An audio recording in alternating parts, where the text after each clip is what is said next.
Hello and welcome to Schrader RC.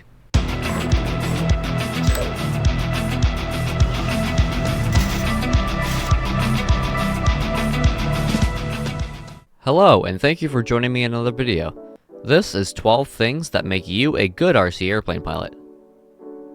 Number 1. Organization skills. This may not have anything to do with the actual flying aspect, but the way someone organizes and stores their planes says a lot about them and how they fly. Good organization habits can feature plane racks, wall mounts, and some minor disassembly to save some room.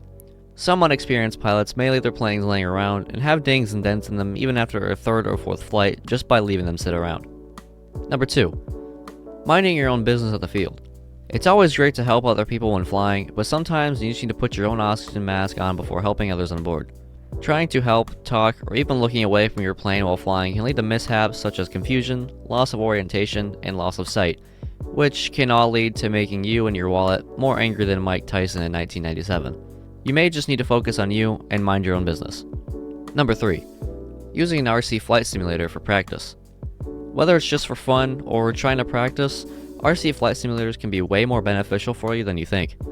For instance, I never knew how to hover a 3D airplane, but after mastering it in a flight sim, I was able to apply those skills to my real RC airplane and be significantly better at hovering than I was before. While the physics may not be exactly spot on, simulators help with reaction time, decision making, and muscle memory, which can improve your flying skills no matter your skill level.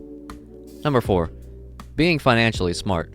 I know, buying and owning a lot of RC airplanes can leave a pretty big dent in your wallet, but when you crash your plane, there is a difference between buying a new one and fixing your plane.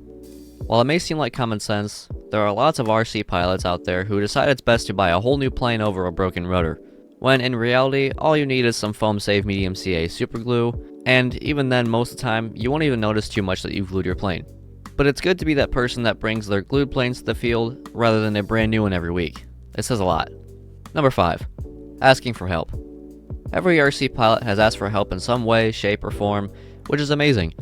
But some folks have a hard time asking for advice when flying, even as a very experienced pilot.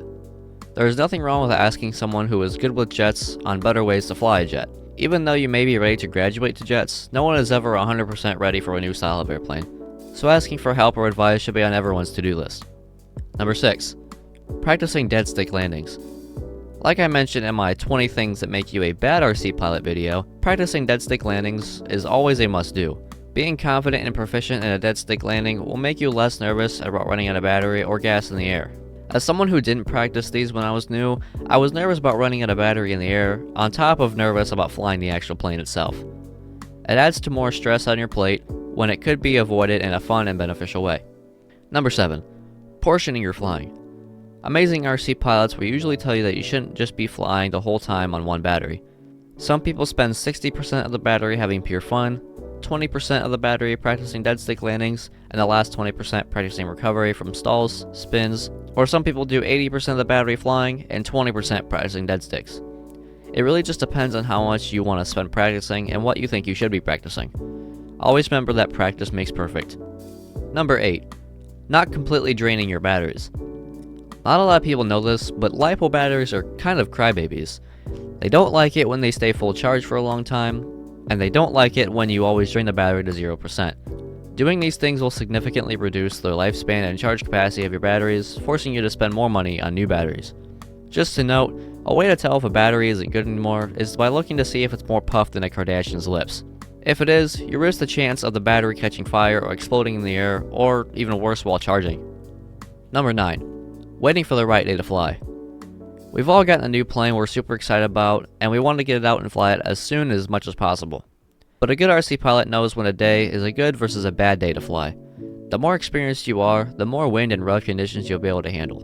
So no, you cannot fly your E-Flight Champ in 10 or 16 kilometers an hour winds. A good day to fly, at least in my opinion, is a warm, cloudy day with winds no greater than 10 miles per hour or 16 kilometers an hour, preferably 5 miles per hour or 8 kilometers per hour or less. Number 10. Picking the right choice between RTF, BNF, and PNP. Experienced pilots will know what these mean, but newer pilots may not and end up getting the wrong version. RTF, which means ready to fly, means the plane will come with everything you need to fly right out of the box, which includes the battery, charger, transmitter, and obviously the whole plane and all electronics. BNF, or bind and fly, means that the plane will come with all electronics but no battery, charger, or transmitter, so you will need your own battery, charger, and transmitter to hook up to the plane.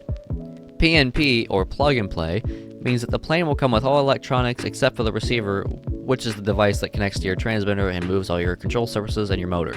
The PNP version will also not come with a battery, charger, or transmitter, so beginners, if you're watching, you will most likely want to pick the RTF version, but sometimes it can be at a higher cost. Number 11. Challenging yourself.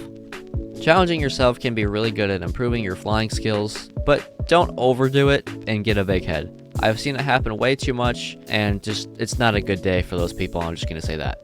But challenge yourself to fly in smaller spaces, pull tighter turns, landing in smaller spaces, and just things like that. You won't get better unless you just commit and try. And lastly, number 12, energy management. Energy management is key to satisfying flights and landings. Good pilots know how to properly manage their energy and momentum, especially on landings. If you've ever greased a landing like no other landing before, you'll know you had good energy management.